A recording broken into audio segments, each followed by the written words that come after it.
I'm not very good at expressing my feelings when I'm doing reviews, but I'm going to try my best on this video, especially because these feelings that I have for this certain character are very weird in the sense of, like, I don't know how I should feel this character is like a good storytelling writing, like, type of character, or if it's absolute shitty and I'm just thinking way too much about it. There's a show called A Death March to a Parallel World, Rhapsody.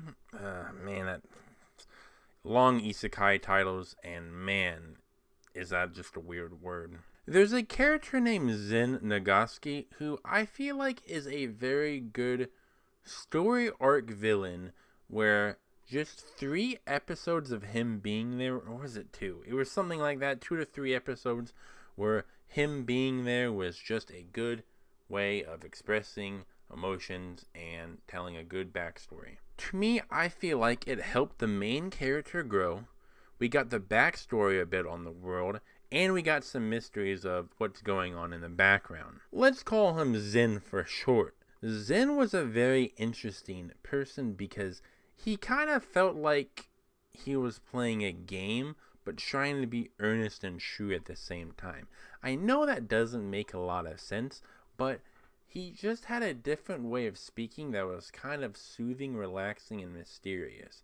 So, he has a very good way with words, especially for spoilers. When he's dying, he said, "Thanks, my friend," or "Thank you, my friend." When he was actually happy that even though he's an undead king, he was able to die. I really felt like I was crying, and I wasn't crying at that moment, but I did feel like crying because I was like, wow. If I wonder if you lived that long and you wanted to die and you finally had someone who was willing to kill you, would you call them my friend?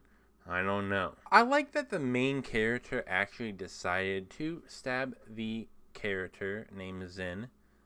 The main character being Sato, but I mean, the main focus is on Zen, so that's why I'm not focusing on Sato. But I liked when Sato stabbed the undead King Zen, and when he died, the ring fell. I was like, wow, that's very beautiful. In the sense of like, well, at least, it rolled towards him. He didn't have to pick it up. And it was just kind of like, here's a gift for you. The ring, and he also got a holy sword. I also liked the effect of when he pulled it out and like a bunch of like magical wind or whatever was going through and like around the sword, and it was just very pretty. It was a very pretty scene overall. I feel like it developed the character a little bit because he actually killed what I would think is a human, or at least previous human, and in this story, he really didn't kill anybody who's human. I mean, I don't know if he does that later on in the series, but the main part is he doesn't really kill.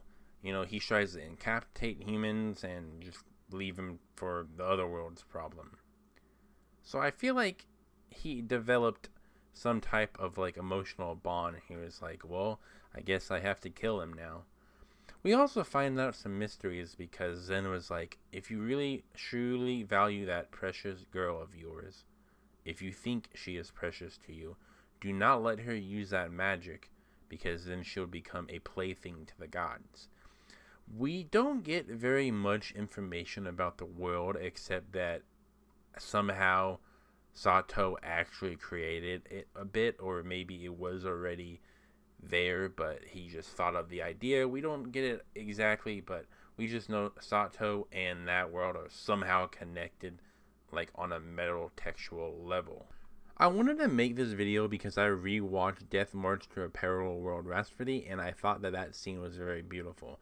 I also thought that the scene of him running away and doing a bunch of fire shots and creating steam and all that was very beautiful as well, but just I wanted to focus on Zen because the show, you can say, is pretty shitty in the standards of like compared to like the high S tier of isekais, because this show doesn't get a lot of love because they use a lot of weird 3D models at times. But I like isekai a lot, so I'll even deal with isekai trash. I mean, that's partly in my name. I prefer the isekai trash of shows. Some isekai trash, not all isekai trash shows, only some of them. One of them would be Death March to a Parallel World Rapsphody, and I actually like that show a lot and the book series a lot. Anyways, I'm going to end this video. I really hope you enjoyed it, and if you do, just let me know. I'll definitely make more videos about me commentating on some certain shows that are random, that are just older, because I know this won't get any views, but if I can make 1 or 2, 3 people happy, I'll love to see them happy.